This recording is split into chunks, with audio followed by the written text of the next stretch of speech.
بسم اللہ الرحمن الرحیم۔ صحیح مسلم حدیث نمبر 7418۔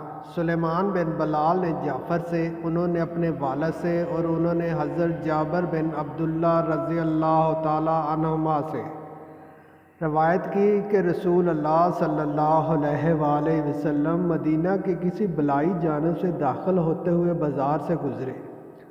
لوگ آپ کے پہلو میں آپ کے ساتھ چل رہے تھے۔ آپ حقیر سے کانوں والے مرے ہوئے میمنے کے پاس سے گزرے۔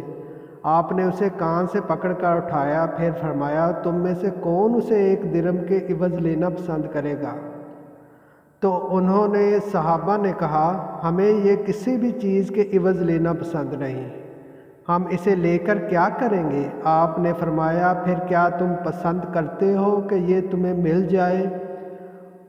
صحابہ نے عرض کی، اللہ کی قسم، اگر یہ زندہ ہوتا تب بھی اس میں عیب تھا، کیونکہ یہ حقیر سے کانوں والا ہے، بلا نہیں لگتا، پھر جب وہ مرا ہوا ہے تو کس کام کا؟ اس پر آپ صلی اللہ علیہ وآلہ وسلم نے فرمایا، اللہ کی قسم، جتنا تمہارے نزدیک یہ حقیر ہے، اللہ کے نزدیک دنیا اس سے بھی زیادہ حقیر ہے۔